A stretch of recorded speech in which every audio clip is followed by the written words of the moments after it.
I'm extending an invitation to you, an invitation to create better futures for all by turning around climate change. We can do it. We have to do it together, and we're going to do it using mindful foresight. When it comes to climate change, it's really important for us to acknowledge that all of our past actions have brought us to exactly where we are today. And in this moment, we have the opportunity to make new choices that can change where the story of humanity goes from here. The choice to eat less meat, yes, I said it, the choice to eat less meat to save our planet and species is simple and simultaneously very complex.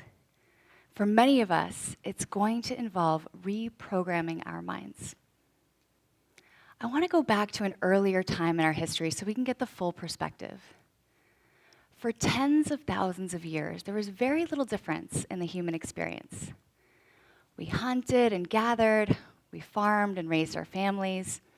There weren't very many of us, and back then the indication of a successful day was just surviving it.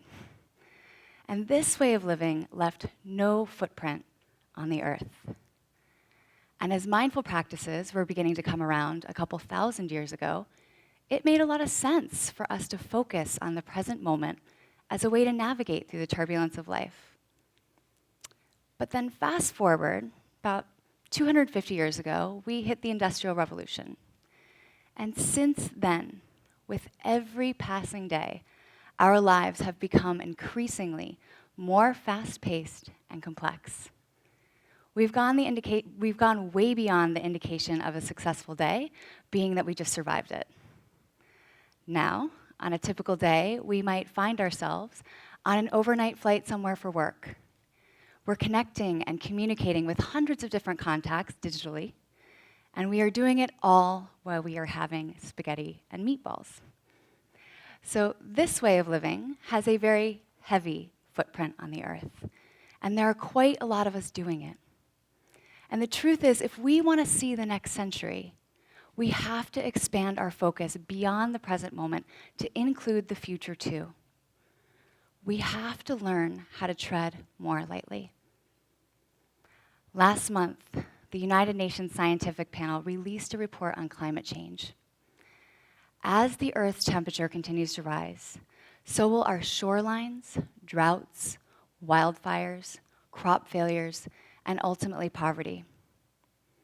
2040 is looking really bleak if we keep going this way, this fast.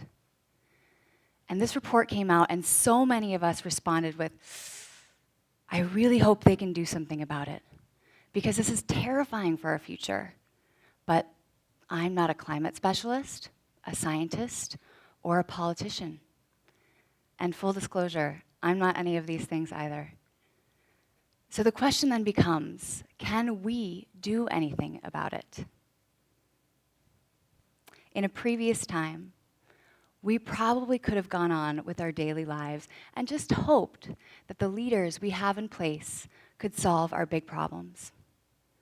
But the problem of climate change is too big to rely on just a relatively small group of people to solve. It's become very clear that if we really do want to turn this around, we are going to need everyone actively participating. I've spent the last 6 years teaching and training thousands of people all around the world to become more attuned to the here and now. Because as we do this, we get a much more accurate account of what's actually happening all around us and how that affects what's going on within us. We begin to wake up enough, we take off our autopilot blinders to see clearly we are living in very perilous times. And then we feel a strong nudge to do something about it on an individual level. The work that I'm doing with my team at Long Path Labs is fusing mindfulness with futurism. We're actually developing a unique practice, given the times that we find ourselves in, that use a heightened awareness of right now to activate foresight. Foresight's a very unique ability that we possess as humans. It's allowed us to do things like build skyscrapers and develop cities because we can think out a few years ahead. Whereas most mammals are thinking out a few minutes ahead to their next meal. So while mindfulness does have its roots in the present, its brilliance will be found in our futures. Because if we can go throughout our everyday routine with a heightened awareness of what's happening, we begin to experience things more deeply. We feel. We also notice our mental responses more closely. And getting more familiar with the inner workings of our own mind, we start to recognize that there are all sorts of stories up there, some of which are very relevant and helpful, and some of which, upon closer investigation, are extremely outdated. I want to add just a little bit more color here. As a way to conserve energy, our mind often serves up pre-programmed responses based on the past. It's drawing from experiences that we may have had, or information that we've heard from friends, family, even the media. We stop actually making decisions in real time, and we simply go with what we already know. It's called cognitive bias, and it happens so fast we don't even recognize that our responses are not at all informed by what's actually happening right now. Responding without any cognitive bias, based on the current situation at hand, requires real effort. It's going against the flow of our own mind. But we cannot let the past inform our actions today anymore. Here's why. Our food choices are responsible for twice as much global warming pollution as all of the cars on the planet. And at a time when we are acutely aware that water is a finite resource, studies say anywhere between 70 to 92% of all of our fresh water goes to animal farming. We've had to make space for all of these farm animals to graze, so we've mowed down forests, and in the process, we've seen a mass extinction in our wildlife. So going back to that earlier question, can we do anything about it? And how can mindful foresight help? Our mental pre-programming has convinced us that we're making choices when it comes to our food. We sit down, whether we're at home or at a restaurant, and for most of us, the first thing that comes to mind is meat. The US has one of the highest meat footprints per capita, so naturally we sit down at our table and we think, which kind of meat should I have right now? We've been taught over years, over a lifetime, that everything else that could appear on a plate is there simply to play a supporting role. And it's unconscious, but old information starts pulsing through our brain each time we sit down to eat. And we remember things like beef, it's what's for dinner. Or if we're feeling a little bit tired that day, we might remember our parents telling us when we were younger, why don't you have a hamburger? Because that'll give you a little bit more energy. So we don't recognize it in the moment, but our ways of eating today are very much informed by old family stories and old ad campaigns. But our planet can no longer support all of us eating like this anymore. Nature is telling us we have to evolve. And if we're going to have the conversation about reducing meat consumption, I do have to address one other mental story.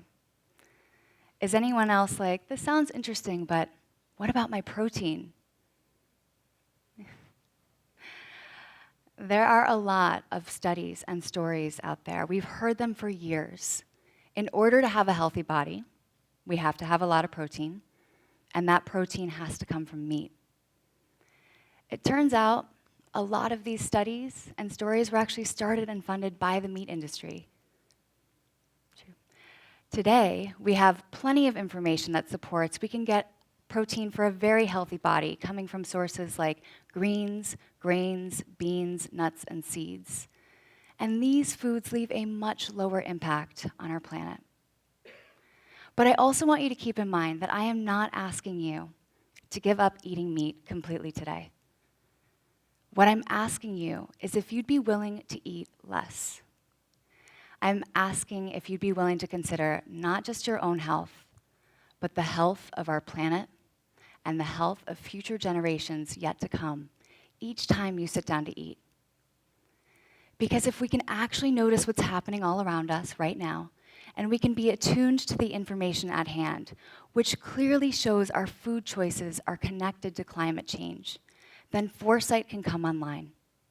We can make new choices now that will have a positive impact in the future. And if you're still a little unsure if a small change like reducing your meat consumption can actually make a dent, I want you to remember the word trim tab. In World War II, an inventor and a futurist named Buckminster Fuller had to solve a problem.